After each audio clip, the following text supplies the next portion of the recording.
I didn't upload the thumbnail. God damn, I hit the wrong button. I hit the wrong button. My brain is all over the place today. Scattered brain. Wicked bad. I don't know if it's a lack of sleep or just getting old or just getting old and not getting enough sleep. The brain is a weird thing. Why doesn't it get strong? You know, that's the weirdest part about your brain. We'll get into the celebrity stuff in a minute. And please hit the subscribe button, notification bell, because I go live every weekday. I can only give you my word I go live every weekday. I can't give you my word what time. That's why I say after you subscribe, hit the notification bell and the like button. Hit that thumbs up button. But that's the weird thing about our brains, right? Like, they deteriorate as we age. Like, our brains, I don't think, like, get more powerful. In fact, that's kind of the issue. But we also have this capability, as our brains deteriorating, to really accumulate wisdom. It's such a weird, I don't know. Anybody ever think about that? Because, like, you want to speak to an old head, somebody who's lived a life, to really gain some wisdom insights. But at the same time, you don't know if they're going to repeat themselves twice because their brain's deteriorating. That is such a, God, I just thought of that. That's such a fascinating thing, how our brains really deteriorate. I mean, our whole body deteriorates as we get older. But we can also, the brain is such a specimen. That's how you know there's a spirit, a physical form and a spiritual form. Because the brain, as it deteriorates, it also accumulates wisdom. So it gets smarter in a certain aspect, as in that life, spiritual, soul aspect, like your soul gains that wisdom, but the physical body deteriorates to ish. And I'm living proof of that. Welcome. Oh, Kevin Hawthorne up in the chat. What is up, my friend? Good to hear from you. Good to see you. I hope you're having a blessed day. May this weekend bring amazing things to you. So we're going to talk about Kathy Lee Gifford opening up about her experience with a nasty casting agent, which this is kind of hilarious. It is absolutely hilarious because, as far as I know, Kathy Lee Gifford is one of those boomers. Is she a boomer? She's not a Gen X. There's no way she's a Gen X. She's got to be a boomer. If you know, leave it in the chat. But Kathy Lee Gifford, who forever and a day did the, is it the Today Show? Not the Today Show. The morning show with Hoda, Kathy Lee, and then she did Regis and Kathy Lee in the morning. So that's where she's from. She's definitely a boomer. She's old as ish. She's 70, I think.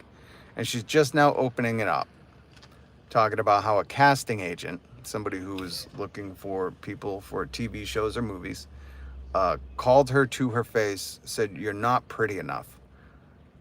And that really stood out with her. And she had kept it under wraps all these years. And now at 70, she's finally speaking out. The bravery. Oh, the bravery. Could you believe it? Somebody called me, Kathy Lee, not pretty enough in my lifetime. And now I'm here to write my memoir. This bitch. Man, oh man. Listen, here's the conundrum, the paradox of my point of view. And again, if you're just joining, please hit the subscribe button. I'm like 1 or 2, I don't know. It keeps fluctuating, but I'm at least 3 people away from hitting 1,300 subscribers. I can't do it without you. Please hit subscribe, please. But my point, and this is like the poor man Philly DeFranco show. If you like getting your news not from the MSM, the mainstream, the lamestream media, get it here. I'll always bring you something fascinating, interesting, and I'll always give you the weirdest commentary, because right now is going to be one of those times. The duality of this take is hard for me to wrap my mind around, but it just makes sense. It's a little paradoxical, paradoxed.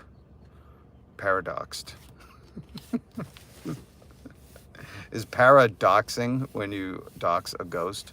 Anyways, enough with the bad dad jokes. So my take on this is, like, Kathy Lee, all the boomers basically give the younger generations a hard time about being entitled, being the participation trophy brats, which I don't subscribe to. I think it's fantastic, the inclusivity and people trying to just love one another and highlight each other's qualities. Call me a softie, call me a snowflake. I don't give a shit.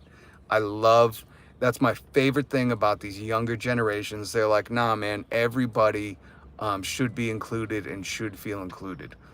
Like, there's obviously always going to be the Mike Jordan of kickball, you know, and you're going to be well aware of the people who are truly talented, but it doesn't mean like back in the 80s you got to shit on the kids that weren't, you know, and that's what we did for a lifetime.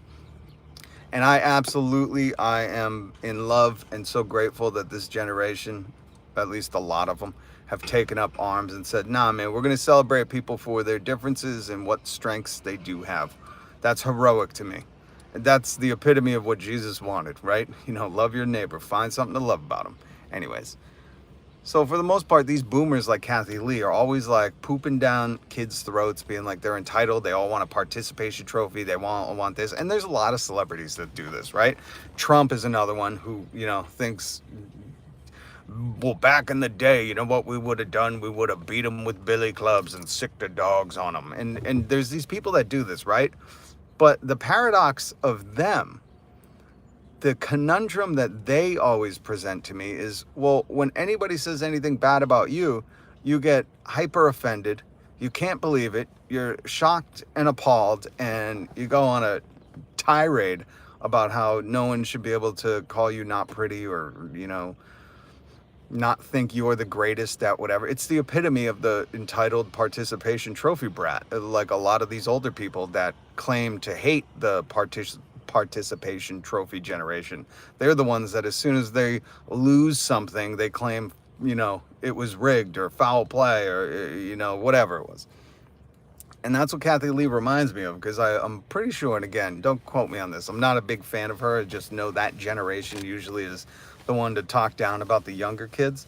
And I'm here to stick up for the younger kids and just point out the hypocrisy of Kathy Lee acting like, you know, People Magazine, again, the link is in the description if you want to read the article for yourself, but acting like keeping this in, that she was told she was not pretty. So here's the story. Back in the 70s, Kathy Lee said she had the flu. I wonder if that's like, you know, an excuse, like saying I had the flu, that's why they called me not pretty. It doesn't say that in the article, but it's a weird fact to remember that you had the flu. I think she could remember, you know, I can remember times I had the flu. And she went to go to a casting call because some girl had quit Charlie's Angels. Charlie's Angels, a big TV show back in the 70s. But the Angels, Charlie wasn't one of the Angels. I think he had Angels. I don't know. I didn't watch it, didn't care for it, still don't. Charlie had these angels, which were 3 women, and they were like drop dead gorgeous. That was like the catch of the show. Because if it was like 3 overweight, balding white dudes that look like, you know, the quintessential 90s detective ripping butts, nobody would have watched the show. So it had to be these fantastically beautiful women that could come in and high kick and shoot guns or whatever. That was the draw, because I'm guessing much of the rest of the show probably wasn't fascinating. You weren't there for the stories, let's put it like that. It weren't epic storytelling tales. We're not rereading the Charlie's Angels sagas to our kids. So anyways, one of the girls quit, right? They quit. And Kathy Lee's agent's like, you gotta go in. You gotta go in for this role. Charlie's Angels, gonna be a huge hit. You're gonna do it, kid. You're gonna be a star, kid. And Kathy Lee goes in. And she's greeted by the casting agent, who just thanks her for coming and says, like, you're not what we're looking for. And Kathy Lee could have just taken it like at that, right? Not saying she should have. I would have said why too. But Kathy, if you don't want your feelings hurt, guess what? Don't keep inquiring. She says, why? Why? How do you already know that I'm not going to be Charlie's 3rd angel or replacement angel? Angel off the bench. That should be the sequel to Angels in the Outfield. Angels off the bench. It should be about a basketball team who somebody gets hurt and an angel comes back. Anyways, so Kathy Lee asks why, and the lady says, you're not pretty enough. We're looking for like Jacqueline Smith pretty. I don't even know who Jacqueline Smith is. It's in the article, which I posted down in the description. And Kathy Lee left. And she talks about how she remembered that lady was just cruel. Those are the words she used. She said, my dad taught me not to be mean or cruel to people. Which I wonder if we could go back and probably find some clips of her being cruel to people. Irregardless, you know, it's so funny how people, when they need to defend themselves, they'll pull out these things from their youth about how their parents taught them better than that. But then, like, you know, they'll go on YouTube and shit down every kid's throat that says, like, somebody called me not pretty. So she says this girl didn't have to be cruel. The casting agent didn't have to be cruel.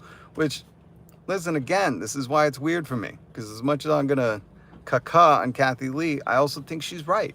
You know, I think there was another way. She could have said, like, you're not the look we're going for. She didn't have to say you're not pretty enough. I think there's definitely classier ways to say it. But then again, we're talking about the 70s, late 70s. So, who knows? But Kathy got her answer. And at the end of the day, this is where I give the casting agent credit.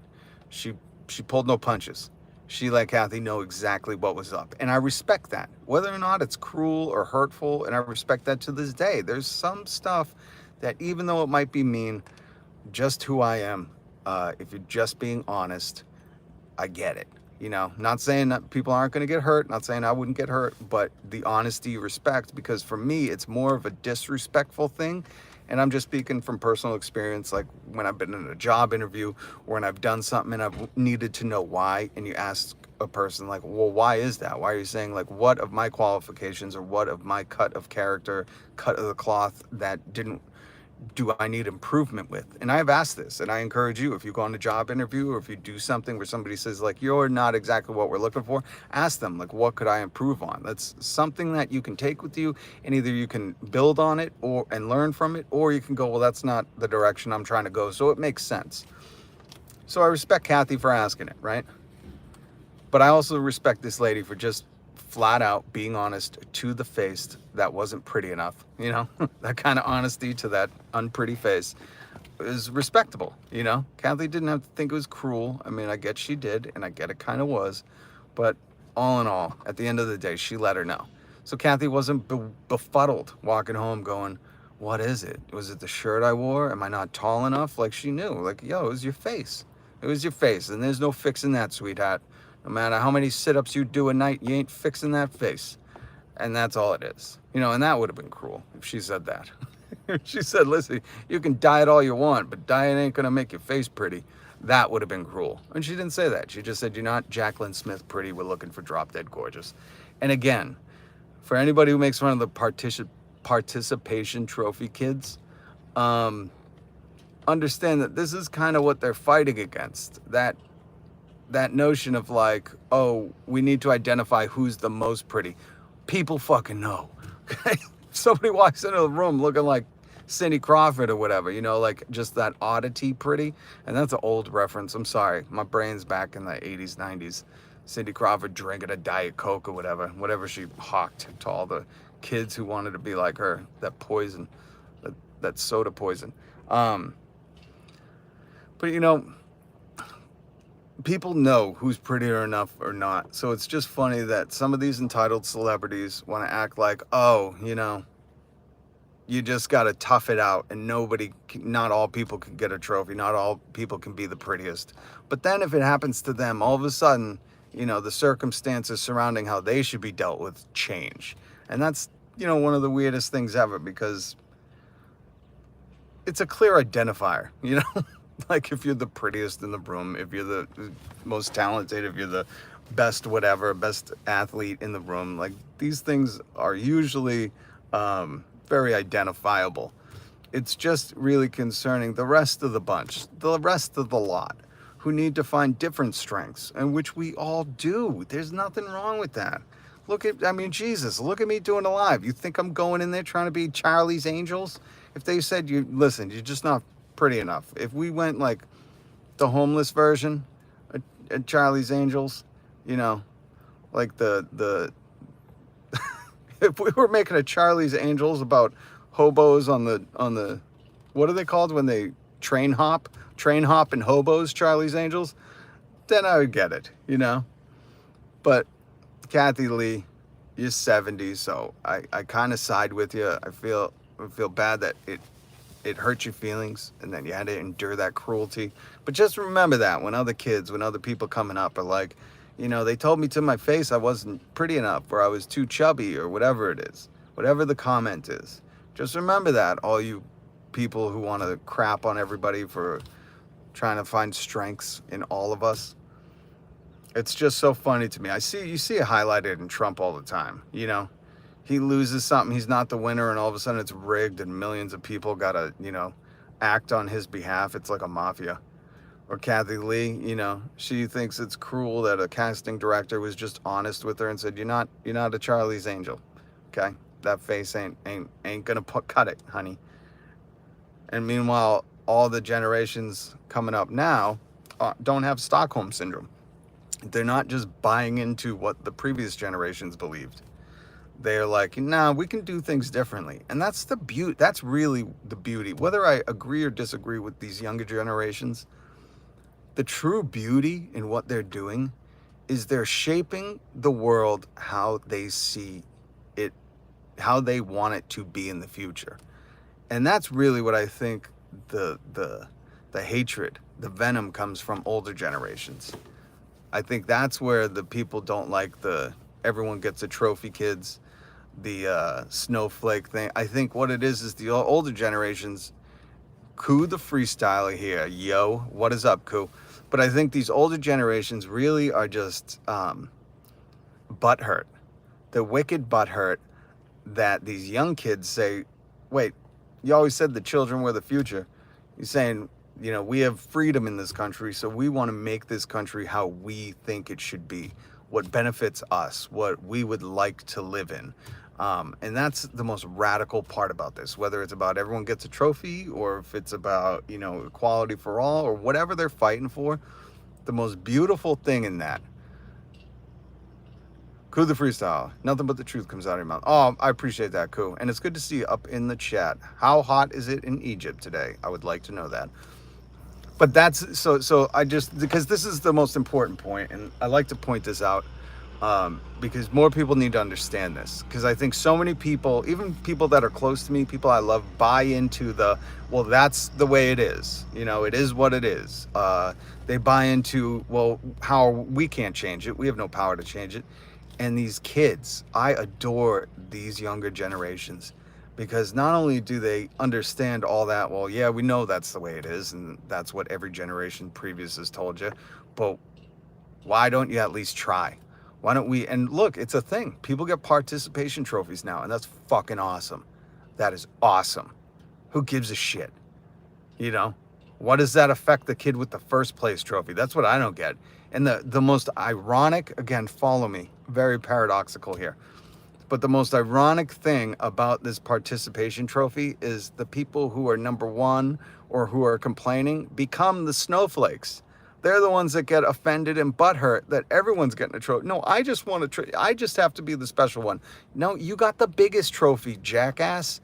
You got we know you're first place. Let everybody else celebrate here. And that's an accomplishment. And I know this is not popular, and I know people are going to call me soft or whatever, and I don't care. These fucking kids did it. They wanted everyone to feel special with their own unique individual qualities, and they figured it out. And now we have participation trophies in our lexicon, in our language. Whether you hate it or you love it, it doesn't matter. These kids did it. And that is something to be proud of. That changed. That is a change. This is what I mean. Like, the proof is right there. This is so important to see. Very hot, man. I was taking a walk and came back soaked in my own sweat. Cool. We got to connect, buddy, this weekend, okay? This weekend, I'm sorry, I'm going to take a break from the live for a second. I want to talk to Koo. I'm editing a video that I'm hoping to release tonight here on the channel about God, and I think maybe there might be angels and demons on Reddit in the comment section trying to win over souls for humanity. So I'm going to release that video hopefully tonight. Please watch it, Koo. I would love for you. But let's try to, if you could, and I know I'm asking a lot. It's just, I'm getting old, man. If you could leave me a comment later tonight or tomorrow, because tomorrow I don't go live. So just leave me a comment on my thing saying, hey, let's connect on Discord, and I'll log into my Discord and find you so we can connect and we can set up that Discord, because I really want to do it. It's just if I'm not editing or doing stuff around the house with the kids. And my brother was just in town, which was amazing, and I didn't have enough time with him, and I love him, and I finally got to meet my new niece. Oh my God. And now I'm just kind of reeling from that. That's a heartache for me to get over. When my brother leaves, it's so hard. It takes me days to recover because I spent so much of my life with him that it's hard to be that far apart. But let's get on Discord and let's connect and let's set that up. Cool. So that way you and I can communicate more too via Discord. So yeah, so when people start telling you like, it's hopeless or it is what it is or the system is rigged or all this, look at the participation trophies. These younger generations said, we ain't having it. We're going to change it. And it changed the culture. It's truly incredible. And that's the most inspiring thing for me, because there's some stuff I don't agree with these younger kids, and some of them can be too sensitive, and some of them, listen, I have kids in all those generations.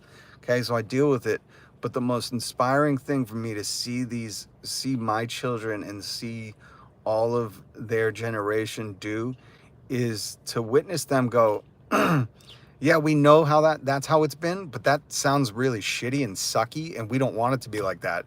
And if America is truly the land of the free and we truly have the freedom to create the future and society we want, well, we want to do this. And the biggest pushback you get is from these boomers and the old generation. I can't wait for them to die off and let these young kids do what they want. You old people, your time came and it passed. Stop voting, go to a retirement home, ride around on a golf cart, get the fuck out of the way. Let the kids run the country. That's what pisses me off about these presidential elections. Having two 80-year-olds run for president is bullshit. They can't relate to any 18-year-old. And I say that's why I've always called for a cutoff in the driving age. Once you turn 55, stop driving.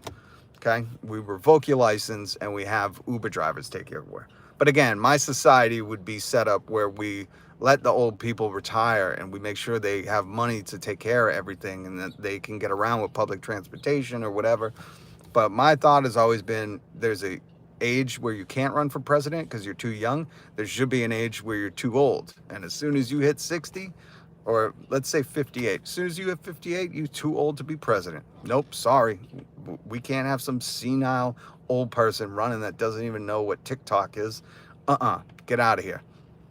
So it's the old people standing in the way. And I tell those old people all the time, even if I'm one of them, get the fuck out of the way. Let these kids run shit. It's their nation now. It is for them to decide. I say, put it in their hands and let them mess it up or let them do something amazing. But give it to them. We need to step the fuck aside because these kids are incredible and let's see what they want to do with it. By chance you got Roblox? Yes, I do. You should make videos playing with me and Corrupted when you add me on Discord. Yeah, that's what I mean. So let's, I'll leave you my username, write it down. Okay, yeah. So leave me stuff in the comments. I'll get it all. I got to actually run and do some errands. Oh man, I got so much to do, but I just really, really wanted to talk about this Kathy Lee story because it's so funny to me when these celebrities who crap on the younger generation, call them like participation trophy kids and everyone gets a reward and all that, and they crap on them, but then they go, I'm opening up. Someone once called me not pretty enough in the 70s and I've carried it to my grave and now I need to write a book about it. Oh, I can't believe I was once said I was not pretty enough. It's like, fucking get over yourself. Jesus. You know how many times I've been called a woman?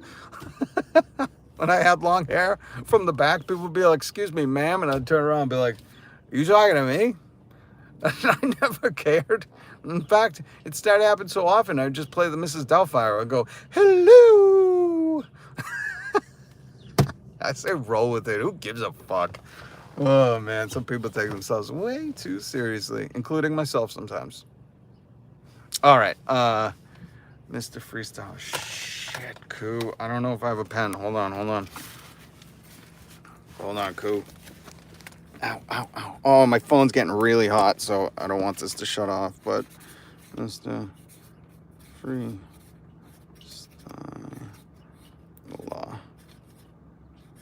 All right. Oh, awesome. You followed me on Twitter. We can connect on there. I'll follow you so you can direct message me. My phone's really burning up, so I'm going to have to go. I got to run into the store, do some stuff. But cool, good to see you. Tell Corrupted I said what's up. And yeah, we'll get after it. Thank you guys for watching.